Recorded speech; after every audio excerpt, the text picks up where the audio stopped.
দিয়ে ঘুরলে গাড়ির রাস্তা অনেক দূরে, বুঝতে পারছেন না? তো যার যত বেশি জ্ঞান আছে, নলেজ ছিল যে এখান দিয়ে চলে যাওয়া যাবে, হ্যাঁ, গলি গলি গলি দেওয়া ওই সোজা রাস্তায় চলে যাবে, তো ওই রকমই যার কোরআন হাদিসে যত বেশি এলিম আছে সে শর্টকাটে অনেক নেকি পেয়ে যাবে।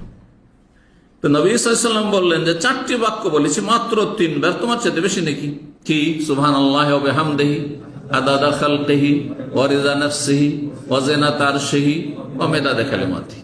সুবহানাল্লাহি ওয়া বিহামদিহি আদাদা খালকিহি, তার 4টি হবে। সুবহানাল্লাহি ওয়া বিহামদিহি, আল্লাহর প্রশংসা করছি কিসের সাথে সাথে? না, প্রশংসার সাথে সাথে তাসবিহ করছি। আদাদা খালকি, তার সৃষ্টির সমান, যত সৃষ্টি রয়েছে, কত সৃষ্টি রয়েছে চিন্তা করুন, শুধু মানুষ না, সমস্ত সৃষ্টি, গাছপালা, সমস্ত কিছু পৃথিবীর, এক কথায় আদাদা খালিক। ওয়ারেজা নাফসিহি, এতটা পরিমাণ তাসবিহ আর প্রশংসা করছি যাতে আল্লাহ রাজি হয়ে যান। ওয়ারেজা নাফসিহি ওয়াজেনা, তার এত পরিমাণ তাসবিহ করছি যাতে কি হয়ে যায়? আল্লাহর আরশের ওজন সমান হয়ে যায়। সুবহানাল্লাহ।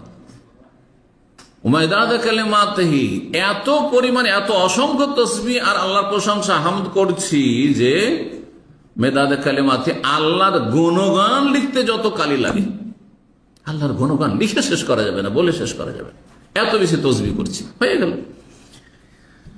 তো এই ছিল আরেকটি তাসবিহর কথা বললাম, যেটা আরেকটি তাসবিহ হচ্ছে সুবহানাল্লাহিল আযীম ওয়া বিহামদিহি। সুবহানাল্লাহিল আযীম ওয়া বিহামদিহি 11 নম্বর তাসবিহ এটি।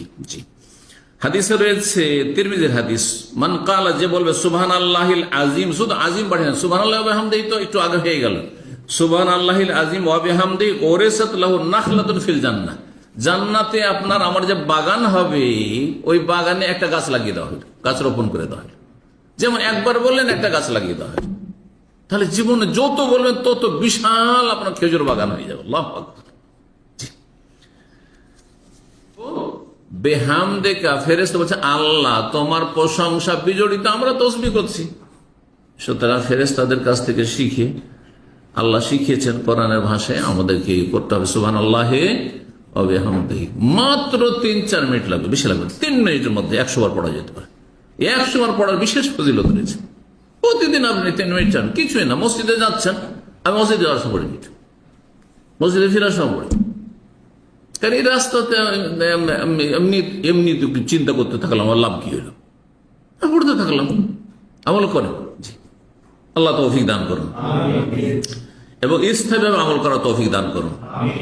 নবী সাল্লাল্লাহু আলাইহি ওয়াসাল্লাম আরেকটা সহিহ মুসলিমের হাদিস বললাম এটি, যে আল্লাহর কাছে সবচেয়ে প্রিয় বাক্য হচ্ছে সুবহানাল্লাহি ওয়া বিহামদিহি। এখানে আরেকটি রিওয়ায়াত রয়েছে, মান কালা সুবহানাল্লাহি ওয়া বিহামদিহি ফি ইয়াউমিন মিয়াতা মাররাহ, কেউ যদি একদিনে, প্রতিদিনে 100 বার করি, যেই দিন বলবে সেদিন ফজিলতটা পাবে, প্রতিদিন 100 বার করে সুবহানাল্লাহি ওয়া বিহামদিহি বলে, হুত্তাত খাতায়াও, তার গুনাহগুলি, খাতা বলে বড় গুনাহকেও, কিন্তু তার সাথে তওবা করতে হবে। এটি হচ্ছে আহলে সুন্নাত ওয়াল জামাতের আকীদা। হানাফি, শাফি, মালিকি, আহলে হাদিস, হাম্বলি যারা সবাই বলছেন যে বিনা তওবাতে কাবিরা গুনাহ মাফ হয় না, মানে আপনার গুনাহ বন্ধ করতে হবে।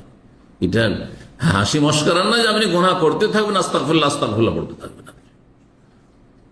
আল্লাহর জন্য উত্তম দৃষ্টান্ত রয়েছে। এখন বাড়িতে আপনি অপরাধ করেছেন বাপ মায়ের সামনে, আর যদি বলেন যে আমি ক্ষমা চাইছি, আমি ক্ষমা চাইছি, আমি ক্ষমা চাইছি, আর তারপরে তার 1 ঘন্টা পরে আবার ওইরকম অপরাধী করছেন, তো মাপ পাবেন? ওইটি বুঝে নিতে হবে। রবের কাছে তখনই ক্ষমা পাবেন যখন অন্তরের অন্তঃস্থল থেকে খুলুসের সাথে বলবেন আল্লাহ আমি আর এই কাজ করবো না।